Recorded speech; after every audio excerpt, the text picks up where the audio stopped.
Welcome to Ruma village to back to my channel. তো আমার ইউটিউবের সমস্ত বন্ধুদের দিকে জানাই অনেক অনেক ভালোবাসার শুভেচ্ছা। তো বন্ধুরা, তোমরা কেমন আছো? আমি তো ভালোই আছি। আবার চলে এসেছি নতুন একটা ভিডিও নিয়ে তোমাদের সাথে শেয়ার করতে। তো দেখো বন্ধুরা, তোমাদের সাথে আর একটা কথা শেয়ার করছি।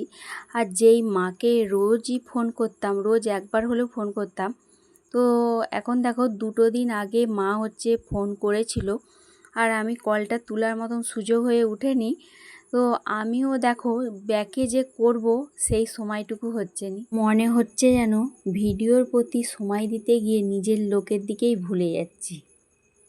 তো দেখো বন্ধুরা, যাই হোক, আজকে দারুণ একটা রেসিপি, আলু দিয়ে শঙ্কর মাছের কালিয়া।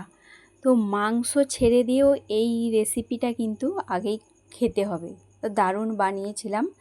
তো দেখো, আগে মাছটাকে আমি ভালো করে ধুয়ে আর নুন হলুদ মাখিয়ে দিয়েছিলাম। তারপরে কি করেছি, মাছটাকে উল্টি পাল্টে ভালো করে ভেজে নিলাম। তো আলুটা তো প্রথমে ভেজে রেখেছি আমি। তো আলু ভাজার সময় একটু নুন আর হলুদ দিয়ে দিয়েছিলাম, যাতে আলুটা তাড়াতাড়ি নরম হয়ে যায়। তো মাছটাকেও এভাবে বেশ ভেজে নিলাম। মাছটা ভাজা হয়ে যেতে ওতে দেখো পেঁয়াজ কুচি দিয়ে দিলাম। পেঁয়াজটা নরম হওয়ার জন্য একটু নুন দিয়ে দিয়েছি, তারপর যাতে তাড়াতাড়ি নরম হয়ে ভাজা হয়ে যায়। তারপরে দেখো ওর মধ্যে রসুন দিয়ে দিয়েছি, রসুন বেটে রাখা রসুনটা ভাজা হয়ে যেতে টমেটো দিয়ে দিয়েছি। টমেটোটা ভালো করে ভেজে গলিয়ে নেওয়ার জন্য একটু নুন দিয়ে দিলাম। তারপরে দেখো একটু আদা বাটা দিয়ে দিয়েছি। তারপরে এবার হলুদ গুঁড়ো, লঙ্কার গুঁড়ো আর একটু নুন দিয়ে আমি ভালো করে বেশ মশলাটাকে কষিয়ে নিয়েছি। তারপরে ভেজে রাখা আলুটাও ওর মধ্যে তুলে দিলাম, দিয়ে ভালো করে কষিয়ে নিলাম মশলার সাথে।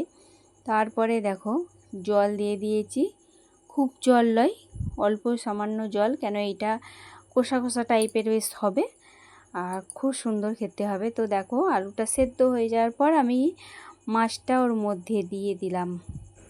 তো তারপর দেখো এটাকে আমি একটু চাপা দিয়ে দেবো, ভালো করে বেশ ওর মধ্যে সব ঝাল মশলাগুলো মাছের মধ্যে ঢুকে যায়। তো দেখো একদম গায়ে গায়ে একবার কালিয়ার মতন হয়ে গেছে।